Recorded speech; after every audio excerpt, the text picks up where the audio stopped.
Big Boss season 6 episode 87 review ആണ്. Season 6 ഇനി ഗെയിമില്ല. നിങ്ങളുടെ ഫേവറേറ്റ് കണ്ടസ്റ്റന്റിന് വോട്ട് കൊടുക്കാൻ വേണ്ടി മാത്രമുള്ള ദിനങ്ങളാണ്. സായി മണി ബോക്സ് എടുത്തതോടെ സീസൺ 6 എല്ലാ ഗെയിം ഹോപ്പുകളും അവസാനിച്ചു. ഇനി ഗെയിമില്ല. ഞാൻ ഇന്ന് വോട്ട് ചെയ്യാൻ ആരംഭിക്കുകയാണ്.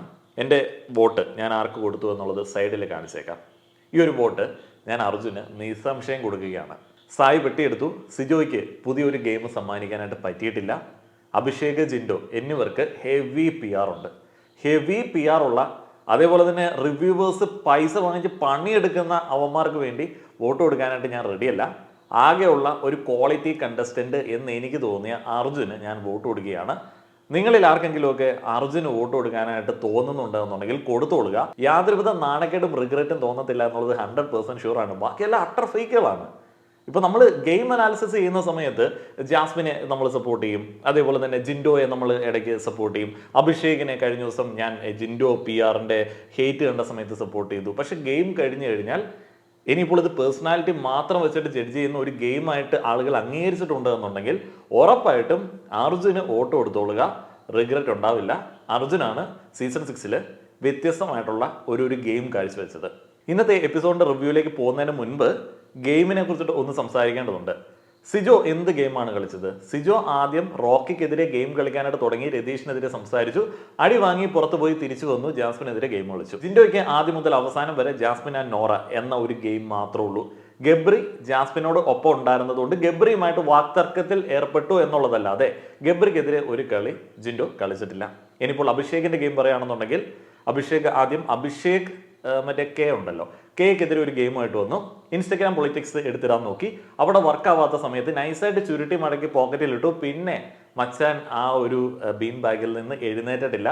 പക്ഷെ ജാസ്മിനെ ടാർഗറ്റ് ചെയ്യുന്ന സമയത്ത് അവിടെ അതിനുള്ളൊരു സ്പേസ് ഉണ്ട്, ആരും ചോദിക്കാനും പറയാനും ഇല്ല എന്ന് മനസ്സിലാക്കിയ സമയത്ത് അഭിഷേക് അവിടെ വാ തുറന്നു. അഭിഷേകിന്റെ ഗെയിമും ജാസ്മിന് എതിരെ ഉള്ളതായിരുന്നു. ഋഷിക്കും ആകെ ഉച്ചത്തിൽ സംസാരിക്കാൻ ധൈര്യമുള്ള ഒരാൾ, തിരിച്ചടിക്കില്ല എന്ന് ധൈര്യമുള്ള ഒരാൾ ജാസ്മിനായിരുന്നു. മുട്ടുകൂട്ടിയിടിക്കാത്ത തരത്തിൽ ഗെയിം കളിക്കാനായിട്ട് പറ്റുന്നത് ജാസ്മിന്റെ അടുത്തായിരുന്നു. ഋഷിയും അവിടെ ഇറക്കിയത് ജാസ്മിനെതിരെയുള്ള ഒരു ഗെയിമാണ്. ജാസ്മിൻ ഗബ്രി റിലേഷൻഷിപ്പിനെ മാത്രം പിടിച്ചു തൂങ്ങിയിട്ടുള്ള ഒരു ഗെയിമാണ്. പുറത്തുള്ള നല്ല സദാചാരക്കുരുക്കളുടെ സപ്പോർട്ട് ഉള്ളതുകൊണ്ട് മാത്രം വോട്ട് കിട്ടി മുന്നോട്ടേക്ക് പോയ ആൾക്കാരാണ് ഈ പറയുന്ന എല്ലാ ആൾക്കാരും. ഇവരുടെ എല്ലാ ഹോപ്പ് എന്ന് പറയുന്നത്, പുറത്ത് വോട്ട് കൊടുത്ത ആൾക്കാരുടെ ഹോപ്പ് എന്ന് പറയുന്നത് ജാസ്മിനെ മര്യാദ പഠിപ്പിക്കുക. കാരണം ഇവരുടെയൊക്കെ അമ്മയുടെ നായര് കെട്ടാൻ വേണ്ടി പോകുന്ന ആളാണല്ലോ ജാസ്മിൻ. ജാസ്മിനെ മര്യാദ പഠിപ്പിക്കുക, ജാഫറിനെ മര്യാദ പഠിപ്പിക്കുക എന്നുള്ളതായിരുന്നു ഇവരുടെ പുറത്തുള്ള ആളുകളുടെ ഒരു ഉദ്ദേശം. അപ്പോൾ അത്തരത്തിലുള്ള ബിലോ ആവറേജ് ഓഡിയൻസിന്റെ സപ്പോർട്ട് മാത്രം കിട്ടി ഒരുമാതിരി ഊള ഗെയിം കളിച്ച അവർക്ക് വോട്ട് കൊടുക്കുന്നതിനേക്കാളും എന്തുകൊണ്ടും ബെറ്റർ അർജുന് കൊടുക്കുന്നതാണ്. അർജുൻ ഗെയിം കളിച്ചില്ല, അതുകൊണ്ട് വോട്ട് കൊടുക്കുന്നില്ല.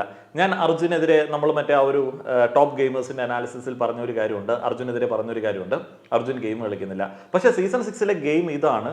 ടോപ്പ് ഗെയിമേഴ്സിനെ ഇങ്ങനെയാണ് തിരഞ്ഞെടുക്കുന്നത് എന്നുണ്ടെങ്കിൽ അർജുൻ ആ ഒരു ഗെയിം കളിക്കാത്തത് കൊണ്ട് ഞാൻ അർജുന് ഒരു വോട്ട് കൊടുക്കും. അർജുനാണ് ഇനി എൻ്റെ വോട്ട് ഞാൻ കൊടുക്കാനായിട്ട് ഉദ്ദേശിച്ചിരിക്കുന്നത്. ഞാൻ ഇതുവരെ വോട്ട് കൊടുത്തിട്ടില്ല, നിങ്ങൾക്കറിയാം. ഞാൻ അങ്ങനെ ഒരു കണ്ടസ്റ്റൻറ്റിന് വോട്ട് കൊടുക്കാനായിട്ട് ഉദ്ദേശിക്കാറില്ല, കാരണം നമ്മൾ റിവ്യൂ ചെയ്യുന്ന ആളാണ്. ഞാൻ പറയുന്നു അർജുനാണ് വോട്ട് കൊടുക്കുന്നത്. ഞങ്ങളുടെ വീട്ടിൽ 2 ഹോട്ട്സ്റ്റാർ അക്കൗണ്ട് ഉണ്ട്. 2 വോട്ട് അർജുന് കൊടുക്കാനായിട്ടാണ് ഉദ്ദേശിക്കുന്നത്.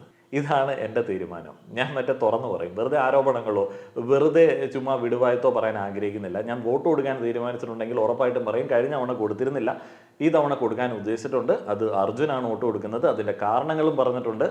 ഇനി മുതൽ എൻ്റെ റിവ്യൂകളിൽ നിങ്ങൾ ഗെയിം അനാലിസിസ് പ്രതീക്ഷിക്കേണ്ട. ഗെയിമില്ല, സായി വെട്ടിയെടുത്തതുകൊണ്ട് ഗെയിമില്ല. അപ്പോൾ എൻ്റെ വോട്ട് ഞാനൊരു ക്വാളിറ്റി ഉള്ള പേഴ്സണാലിറ്റിക്ക് കൊടുക്കാനായിട്ട് ആഗ്രഹിക്കുകയാണ്. മറ്റേ ജാസ്മിനെതിരെ ഗെയിം കളിച്ച ആളുകൾക്ക് വോട്ട് കൊടുത്ത് കപ്പ് ഉയർത്തിക്കാൻ എനിക്ക് പ്രത്യേകിച്ച് ആഗ്രഹമില്ല. അത്രത്തോളം അധപതിച്ചിട്ടില്ലാത്തതുകൊണ്ട് സീസൺ 6 ഏറ്റവും ബെസ്റ്റ് പേഴ്സണാലിറ്റിക്ക് ഞാൻ വോട്ട് കൊടുക്കുകയാണ്. ബിഗ് ബോസ് സീസൺ 6 ജാസ്മിനെതിരെയുള്ള ഒരു ഗെയിം ആയിരുന്നു എന്നുണ്ടെങ്കിൽ അങ്ങനെയുള്ളൊരു ഗെയിം കളിച്ച ആൾക്ക് വോട്ട് കൊടുക്കാൻ ആഗ്രഹമില്ല എന്നുള്ളത് വീണ്ടും ഞാൻ പറയുകയാണ്. ഇത് എൻ്റെ നിലപാടാണ്. ഇനി എപ്പിസോഡ് 87 റിവ്യൂയിലേക്ക് പോകാം. ചന്ദനമണി സന്ധ്യകളുടെ നടയിൽ നടനം എന്ന മനോഹരമായിട്ടുള്ള പാട്ട് വെച്ചാണ് ഇന്നത്തെ ദിനം ആരംഭിച്ചത്. ഇന്ന് എപ്പിസോഡിൽ ഏറ്റവും കൂടുതൽ സമയം അപഹരിച്ചത്, ലൈവിലും ഏറ്റവും കൂടുതൽ സമയം എടുത്തത് നാട്ടുരാജാവ് എന്ന് പറയുന്ന ആ ഒരു രസകരമായിട്ടുള്ള ആക്ടിവിറ്റി ആയിരുന്നു. നാട്ടുരാജാവ് എന്നായിരുന്നു തോന്നുന്നു അതിൻ്റെ പേര്. കണ്ടസ്റ്റൻസിൽ ഒരാളെ ഭൂരിപക്ഷ അഭിപ്രായത്തിൻ്റെ അടിസ്ഥാനത്തിൽ രാജാവായിട്ട് തിരഞ്ഞെടുക്കാം. രാജാവിന് കുറേയധികം പവേഴ്സ് ഉണ്ട്. ആ ഒരു പവേഴ്സ് നിലനിർത്തണമെന്നുണ്ടെങ്കിൽ കഴുത്തിൽ വള്ളിയിൽ കെട്ടിയ ഒരു കീ ഉണ്ട്, കിരീടമുണ്ട്, ചെങ്കോലുണ്ട്. ഇതിൽ ഏതെങ്കിലുമൊക്കെ ആരെങ്കിലും അപഹരിച്ചു കഴിഞ്ഞാൽ രാജാവിൻ്റെ പവർ നഷ്ടപ്പെടും. എന്തുകൊണ്ടോ ഭൂരിപക്ഷ അഭിപ്രായം സായിക്ക് അനുകൂലമായിരുന്നു. സായി അങ്ങനെ ഒരു രാജാവായി വാഴുകയാണ്. രാജാവിന്റെ ചെങ്കോലൊക്കെ ആരെങ്കിലും അടിച്ചുകൊണ്ട് പോയി കഴിഞ്ഞാൽ പിന്നെ രാജാവിന് സംസാരിക്കാൻ പറ്റില്ല. രാജാവിന് വേണ്ടി ആ ഒരു ചെങ്കോലുള്ള ആളാണ് സംസാരിക്കേണ്ടത്. രാജാവ് കുറേയധികം നിയമങ്ങളൊക്കെ പാസ്സാക്കുകയാണ്. ഒന്നാമത്തെ ഒരു നിയമം, ആംഗ്യ ഭാഷയിലല്ലാതെ പരസ്പരം സംസാരിക്കാൻ പാടില്ല. അപ്പോൾ കണ്ടസ്റ്റൻസിൽ പല ആളുകളും ഇങ്ങനെ മൂളുകയൊക്കെ ചെയ്യുന്നുണ്ട്. മൂളാനും പറ്റത്തില്ല, യാതൊരുവിധ ഒച്ചയും കേൾപ്പിക്കരുത്, ആരും ഇരിക്കാൻ പാടില്ല, എല്ലാവരും ഒരു റൂമിന് അകത്ത് നിൽക്കണം. രാജാവ് പറയുന്ന ആൾക്കാർ പുറത്ത് വന്ന് ഓരോ ഡ്യൂട്ടിയൊക്കെ ചെയ്യണം. രാജാവിനെ സന്തോഷിപ്പിക്കാൻ വേണ്ടി കൊട്ടാരം നർത്തകികൾ വേണം, നർത്തകന്മാരും വേണം, ആക്ഷൻ സോങ് വേണം, ശബ്ദം വരില്ലല്ലോ. റൂമിൽ നിന്നിട്ട് രാജാവിനെ അധിക്ഷേപിച്ച ആളുകളിൽപ്പെട്ട ആളുകളെ പുറത്തേക്ക് കൊണ്ടുവന്ന് ഓരോ ടാസ്ക് ഒക്കെ കൊടുക്കുന്ന പരിപാടി ഉണ്ടായിരുന്നു. അങ്ങനെ ജാസ്മിനെ പുറത്തേക്ക് കൊണ്ടുവന്നിട്ട് ഗസൽ ആംഗ്യ വിക്ഷേപത്തിൽ കൂടെ അവതരിപ്പിക്കാനായിട്ടുള്ള അവസരം കൊടുത്തു. അതിനുശേഷം ഒരു മുറിയിൽ പൂട്ടിയിടുന്നു. ഈ സമയത്തൊക്കെ രാജാവിന് കടുത്ത അധിക്ഷേപം നേരിടേണ്ടി വരുന്നുണ്ട്. മുറിയിൽ പൂട്ടിയിട്ട ആൾക്ക് ഒരു ആപ്പിൾ കൊടുത്ത് അദ്ദേഹത്തിന് വിശപ്പകറ്റുന്ന സ്നേഹസമ്പന്നനായിട്ടുള്ള രാജാവിനെയും സായി അവിടെ അവതരിപ്പിച്ചു. പിന്നീട് രാജാവ് പാചകക്കാരനായിട്ടുള്ള അർജുന് സംസാരിക്കാനായിട്ടുള്ള ഒരു ഇളവ് നൽകുന്നുണ്ട്. ജാസ്മിൻ, നോറ, അതേപോലെ തന്നെ ശ്രീതു എന്നിവരെ അടുത്തിരുത്തി അവർക്ക് കിരീടവും ചെങ്കോലും താക്കോലും ഒക്കെ കൊടുക്കാമെന്നുള്ള ഒരു ഓഫർ സായി മുന്നോട്ടേക്ക് വയ്ക്കുന്നുണ്ട്. രാജാവിനെ പ്രീതിപ്പെടുത്തേണ്ടതുണ്ട്. കുറേയധികം ക്രിഞ്ചി മൊമെന്റ്സ് അവിടെ ഉണ്ടായിരുന്നു. സിജു അതിനെക്കുറിച്ചിട്ട് സൂചിപ്പിക്കുകയുണ്ടായി. അതിനുശേഷം നോറ ഒരവസരത്തിൽ കീ കൈക്കലാക്കുന്നുണ്ട്. അഭിഷേക് ഇത് പിടിച്ചു വാങ്ങുന്നുണ്ട്. നോറ കരയുന്നുണ്ട്. പിന്നീട് അഭിഷേകിനാണ് സായിക്ക് വേണ്ടി സംസാരിക്കാനുള്ള അവസരം. സായിക്ക് മിണ്ടാൻ പറ്റില്ല. അഭിഷേക് സായിയെ കൊണ്ട് ഓരോരോ കാര്യങ്ങളൊക്കെ ചെയ്യിപ്പിക്കുകയാണ്. രാജാവ് പറയുന്നു രാജാവിന് ഇത് ചെയ്യണം, രാജാവിന് ജയിലിൽ കിടക്കാൻ ആഗ്രഹമുണ്ട് എന്നൊക്കെ പറഞ്ഞു എന്ന് അഭിഷേക് ഇങ്ങനെ പറയുന്നു. വളരെ രസകരമായിട്ടുള്ള പരിപാടികൾ. എന്നാലും ഒരു പെർഫെക്ഷൻ വരുന്നില്ല. എന്തുകൊണ്ടും ഒരു പെർഫെക്ഷൻ വരുന്നില്ല. രാജാവ് ജയിലിൽ അകപ്പെട്ട് കഴിഞ്ഞപ്പോഴത്തേന്, രാജാവിൻ്റെ ബാക്കിയുള്ള സാധന സാമഗ്രികൾ ആളുകൾ അപഹരിച്ചു കഴിഞ്ഞപ്പോഴത്തേന് രാജാവിൻ്റെ രാജാധികാരം നഷ്ടപ്പെടുകയാണ്. പിന്നീട് അവസരം കിട്ടിയത് സിജോയ്ക്കാണ്. സിജോ സൈഡ് അത്രയും പോലും ഭംഗിയായിട്ട് ചെയ്തതായിട്ട് എനിക്ക് തോന്നുന്നില്ല. സിജോ 5 നിയമങ്ങൾ പാസ്സാക്കുന്നുണ്ട്. ഈ കണ്ടസ്റ്റൻസ് വസ്ത്രം അങ്ങോട്ടും ഇങ്ങോട്ടും എക്സ്ചേഞ്ച് ചെയ്യണം. സിജോ പറയുന്നത് പോലെ ഇന്ന ആളുടെ വസ്ത്രം, ഇന്ന പുരുഷന്റെ വസ്ത്രം ഇന്ന സ്ത്രീ ധരിക്കണം, ഇന്ന സ്ത്രീയുടെ വസ്ത്രം ഇന്ന പുരുഷൻ ധരിക്കണം. വിത്ത് മേക്കപ്പ് ആണ് പുള്ളി കൊടുത്തൊരു ടാസ്ക്.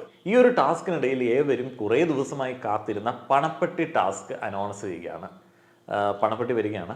ബിഗ് ബോസ് പറഞ്ഞു, അതേപോലെ തന്നെ CD രാംദാസ് പറഞ്ഞു, പണപ്പെട്ടിയിൽ തൊട്ട് കഴിഞ്ഞാൽ അത് എടുത്തിട്ട് പോയിക്കോണം, അല്ലാതെ വേറെ പരിപാടികളൊന്നുമില്ല. നമ്മൾ ഇന്നലെയൊക്കെ പറഞ്ഞിരുന്നു സായിയുടെ പ്ലാൻ എന്താണെന്നുള്ളത്. ആ ഒരു പ്ലാൻ തന്നെയാണ് ഇന്ന് അവിടെ നടന്നത്.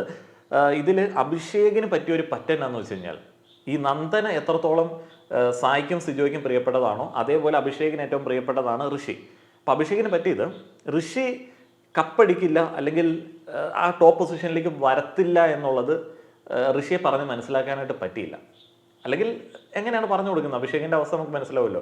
എടാ നീ എടുത്തിട്ട് പോകുന്നതാണ് നിനക്ക് ലാഭം, അല്ലെങ്കിൽ ഒന്നും കിട്ടത്തില്ല എന്നെങ്ങനെ ഋഷിയോട് പറയും?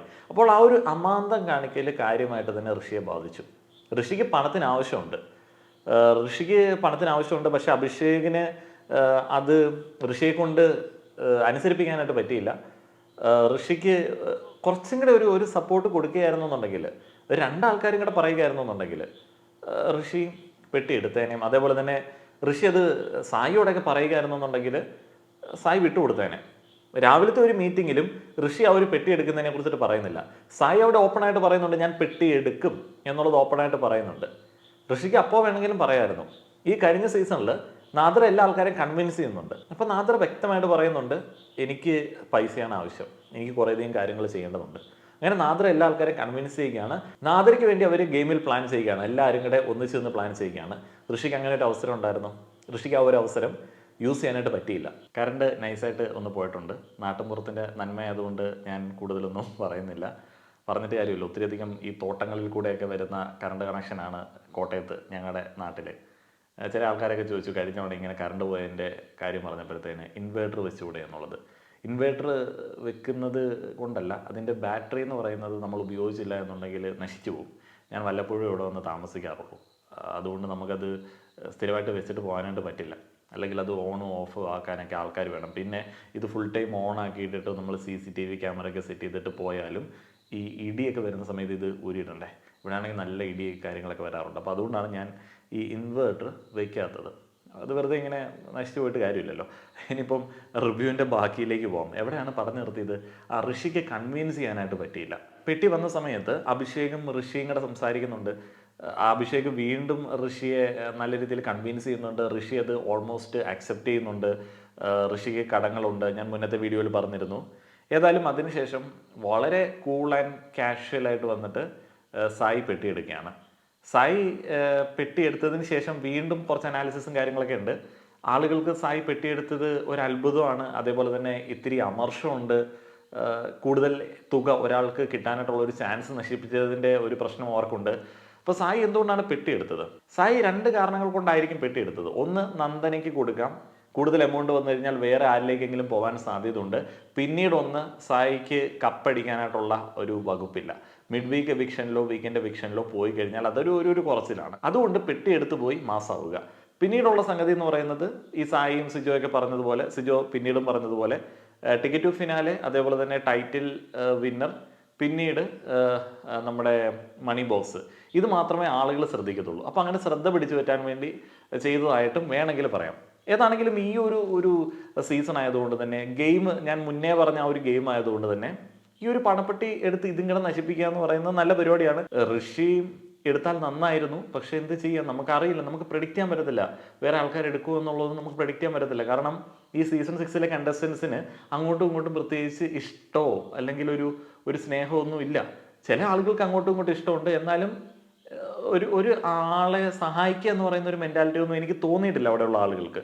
അതുകൊണ്ട് സായി എടുത്ത ഒരു ഡിസിഷൻ എനിക്കിപ്പം സ്മാർട്ടായിട്ട് തന്നെ തോന്നുന്നുണ്ട്. സായി ഇഷ്ടം പോലെ തെറി കേൾക്കാൻ സാധ്യതയുണ്ട്, പക്ഷേ ഓക്കെയാണ്. ഇന്ന് വീണ്ടും മറ്റേ മിററിൽ നോക്കി സംസാരിക്കുന്ന ഒരു ടാസ്കിന്റെ കണ്ടിന്യൂഷൻ ഉണ്ടായിരുന്നു. ഋഷി ആൻഡ് ജാസ്മിൻ ആണ് വരുന്നത്. ഋഷി മുടിയനോടാണ് സംസാരിക്കുന്നത്, ജാസ്മിൻ ചിന്നുവിനോടാണ് സംസാരിക്കുന്നത്. ഋഷി പറയുന്നത്, ഒരു സ്കൂളിൽ വന്ന് ജോയിൻ ചെയ്തതുപോലെ ഫീൽ ചെയ്യുന്നില്ലേ, ABCD തൊട്ട് പഠിച്ച ഒരവസ്ഥയാണ് ഋഷിക്ക് ഇവിടെ ഉള്ളത്. അൻസിബ എന്ന ഫ്രണ്ടിനെ കുറിച്ചിട്ട് പറയുന്നുണ്ട്, ഓവർ തിങ്കിങ്ങിനെ കുറിച്ചിട്ട് പറയുന്നുണ്ട്. അങ്ങനെ ചില കാര്യങ്ങളെ കുറിച്ചിട്ടൊക്കെ ഋഷി പറയുകയാണ്. പേഴ്സണലി അതിനകത്ത് ഇനിയിപ്പോൾ ഗെയിം ഒന്നും അനലൈസ് ചെയ്യേണ്ട ആവശ്യമില്ലല്ലോ.